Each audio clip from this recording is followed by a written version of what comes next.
शहर के बीचों बीच स्थित एक पुराने अपार्टमेंट में अरविंद अकेला रहता था। वह एक साधारण जीवन जीता था। उसके दिन कामकाज में ही बीतते थे। एक रात जब वह काम से थका हुआ घर लौटा तो उसका फोन अचानक बज उठा। उसने फोन उठाया। उधर से किसी अजनबी की धीमी आवाज आई, तुम्हारे पास समय बहुत कम है, जल्दी करो। अरविंद हक्का बक्का रह गया। उसने तुरंत फोन काट दिया, लेकिन उस अजीब फोन कॉल ने उसे बेचैन कर दिया। वह सोचने लगा कि आखिर ये कॉल किसने किया, इसका क्या मतलब हो सकता है। कुछ देर बाद फिर से वही फोन नंबर दिखाई दिया, लेकिन इस बार अरविंद ने फोन नहीं उठाया। उसके मन में एक अनजाना डर पैदा हो गया था। उसने खुद को समझाया कि शायद यह किसी का मजाक है। अगले दिन जब अरविंद काम पर गया तो उसके मन में रात की घटना बार बार घूम रही थी। शाम को जब वह वापस घर लौटा तो उसे दरवाजे के पास एक छोटा सा कागज मिला। उस कागज पर लिखा था, तुम्हें चेतावनी दी गई थी, अब तैयार रहो। अरविंद का दिल जोर से धड़कने लगा। उसे अब लगने लगा कि कुछ गलत हो रहा है, लेकिन वह समझ नहीं पा रहा था कि कौन उसके पीछे पड़ा है। उस रात अरविंद ने अपने दरवाजे और खिड़कियों को अच्छे से बंद कर लिया और सोने की कोशिश की। आधी रात को अचानक एक जोरदार आवाज आई, जैसे किसी ने खिड़की पर जोर से दस्तक दी।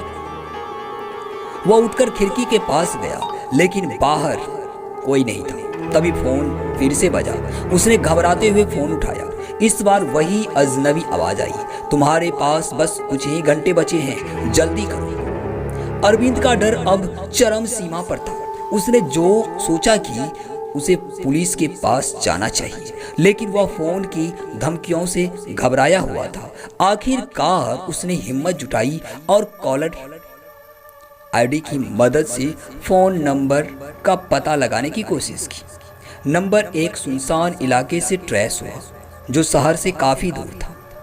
अरविंद ने तय किया कि वह इस रहस्य से खुद पर्दा उठाएगा। अगले दिन वह सुनसान इलाके में पहुंचा, जहां से फोन कॉल आ रही थी। वहां एक पुरानी और खंडहर सी इमारत थी। अरविंद अंदर गया और उसे एक पुराना टेलीफोन बूथ दिखाई दिया। बूथ में एक टूटा हुआ फोन लटक रहा था, लेकिन वहां कोई नहीं था। जैसे ही अरविंद उस बूथ के पास पहुंचा, फोन अचानक से बज उठा। उसने डरते हुए फोन उठाया और दूसरी ओर से वही अजनबी आवाज फिर आई, अब बहुत देर हो चुकी होगी। अरविंद के हाथ कांपने लगे। उसे अब समझ नहीं आ रहा था कि यह सब क्या हो रहा है। तभी फोन के दूसरी तरफ से एक धीमी हंसी सुनाई दी और आवाज आई, तुम्हें ढूंढने में मजा आया। उस दिन के बाद से अरविंद गायब हो गया और उसकी कोई खबर नहीं मिली। लोगों ने उस सुनसान इलाके में फोन कॉल्स की कहानी सुनी, लेकिन कोई भी उस रहस्य का पता नहीं लगा पाया।